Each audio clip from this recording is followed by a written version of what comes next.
Welcome to our channel.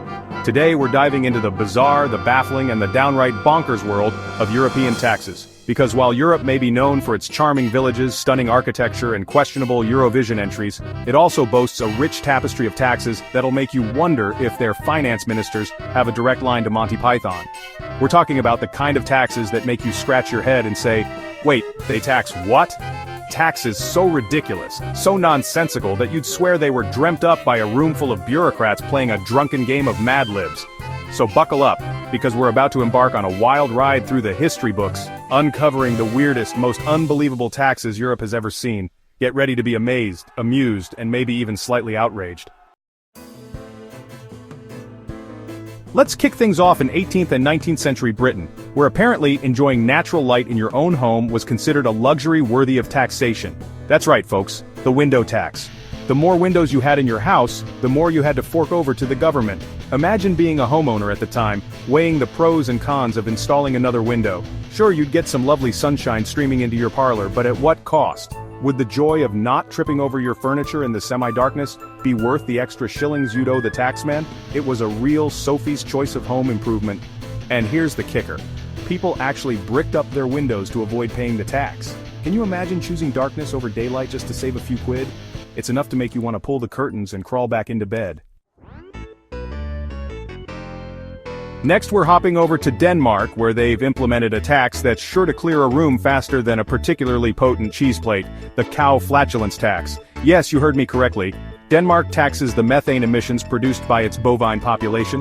Now, before you dismiss this as the ramblings of a sleep-deprived writer, I should clarify that this tax is actually intended to address the very real issue of greenhouse gas emissions from livestock. Cows, as it turns out, are surprisingly prolific methane producers, and methane, as we all know, is not exactly our planet's best friend. Still, you have to admit, there's something inherently comical about the idea of a government official attaching a tiny meter to a cow's rear end to measure its gaseous output. It's like something straight out of a Far Side cartoon, only with slightly higher stakes for the environment. Now let's talk about the beard tax shaving your way to financial freedom. Our next stop takes us to Russia, where Tsar Peter the Great, a man known for his progressive reforms, also had a bit of a thing about beards. You see, Peter was a big fan of Western Europe, and he wanted to drag Russia, kicking and screaming if necessary, into the 18th century. One of the ways he decided to do this was by waging war, not on a foreign power, but on facial hair. Enter the beard tax. That's right, men of Russia, if you wanted to sport any kind of facial fuzz, you had to pay up. The tax was even tiered, so the more extravagant your beard, the more you coughed up. It was like a progressive tax system, but for your face. Of course, this being Russia, people found ways to get around the tax. Some simply refused to pay and risked the Tsar's wrath, while others got creative with their shaving techniques, sporting all manner of bizarre and hilarious facial hair arrangements. Lights on, folk. The shadow tax only in Venice, baby.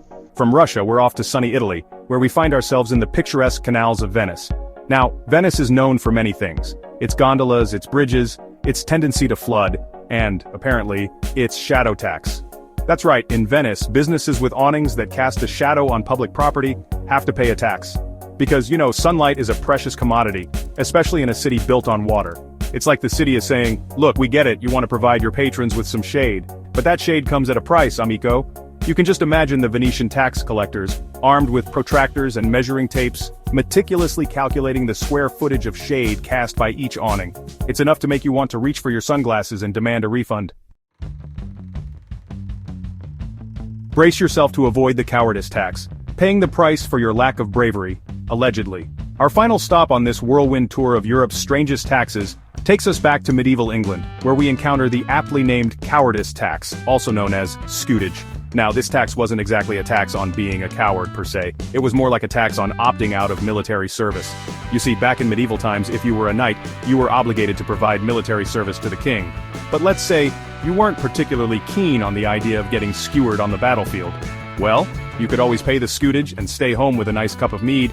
It's easy to imagine the conversations, off to war are you, Gerald? Well, good luck with that. I think I'll just stay here and pay this hefty sum to the king. It's for, national security. Yes, that's it.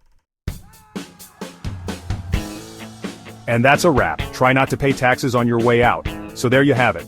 A whirlwind tour of some of the weirdest, wackiest, and most unbelievable taxes in European history. From windows to whiskers, shadows to, well, cow farts, Europe has seen it all when it comes to creative ways to extract money from its citizens. But hey, who are we to judge? After all, taxes pay for important things like roads, schools, and, well, I'm sure those cow farts are being put to good use somehow. Thanks for watching. If you enjoyed learning about these bizarre taxes, don't forget to like, comment, and subscribe for more intriguing content. See you next time.